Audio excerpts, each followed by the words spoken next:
Hey, this is Mark Murray, Murray Aviation Services. Wanted to give you a little update what's going on with the Helvenco, the Aero 1000 engine, coupled with the Aerolite 103. Before I get started, I want to give you a little bit of background about this engine development. As you may know, Rick Hayes was the first summer of 2023 to mount an Aero 1000 on the Aerolite. And I took the project over in the fall of last year, 2023, and throughout the fall and winter I've been going through the R&D trying to see how we like this engine airframe combination. Just to answer a couple of questions that I've heard, both Rick and myself are both dealers for Aerolite 103. We both know Dennis Carley. We both support the airframe, the engines that are available for Aerolite. Don't get the idea that this is some kind of renegade operation going on here. We're both very much interested in the airframe and the future of the company. In fact, when Rick first developed this engine for the Aerolite 103, he consulted with Aerolite to as far as working out the details of the installation. So there's some cooperation going on here.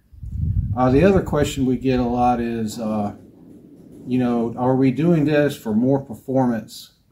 What is our purpose for going with a 4-stroke? And basically, it's what the market wants. It's what the market's been asking for quite some time, is a 4-stroke. Nothing in the world against 2-strokes. In fact, anybody that knows me knows that the flight instruction side of my business depends on 2-strokes, 200-300 hours a year at least. So I don't have anything against 2-strokes. It's just a lot of people want a 4-stroke engine. So that's what this is all about, getting the 4-stroke to the people. A little background history. Helvenco started off as a kart racing engine. It was eventually modified to be a powered parachute or paraglider type motor. The Airtech Quicksilver people 2-3 years ago adapted it to the Quicksilver, and so this is adaptation from that. And we also, by the way, consulted with Quicksilver as far as this first installation.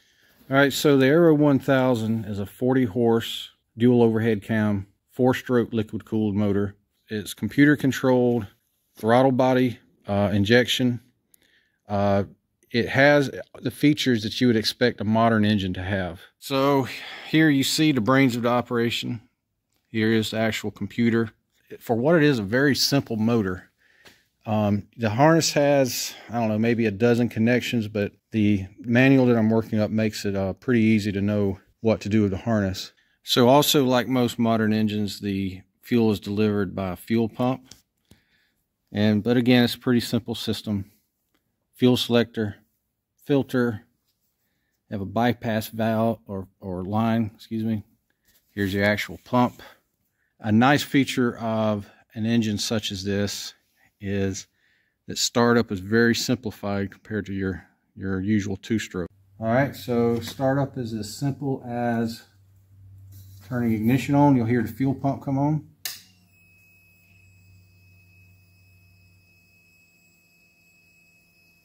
And hitting the starter.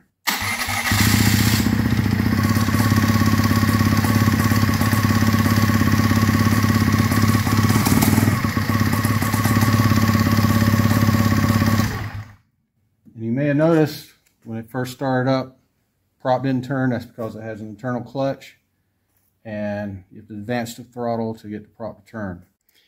So a good bit of the research and development done over the winter has involved the redrive ratio, or in other words, the ratio between what the engine turns and what the prop turns, and also prop selection. So a few things have been figured out. 61 inches is more likely going to be our maximum prop diameter. So far we've tried both the E-prop. Now we're using the Ultra prop. It is also sold by Rick Hayes. The Ultra Prop 2 is what we're actually running, not the original Ultra Prop that was more of a fan than an actual propeller. But the Ultra Prop 2 actually has a real airfoil, as you can see in this video or in this picture. And so far, I'm pretty happy with it. But the big deal was the ratio. So the importer for the United States imports this as a powered parachute or a PPG motor. I think is the actual technical term, PPG. And so their ratio, as far as this lower pulley, that's how you change the ratios. You change the diameter of this lower pulley. Well, it was set up for powered parachute activities, and it was okay. The performance actually surprised me. It was better than I thought it would be, but we knew we could get just a little more out of it, so we've started trying new ratios, actually attempting to turn the prop somewhat faster, and I think we've achieved that, and so far the performance is better. Right now we are waiting to narrow down our pitch for the prop. That's the testing that's coming up in the next couple of weeks. Bear with us, and we will at some point have a Aero 1000 package ready for sale for the Aerolite 103. Thanks for watching.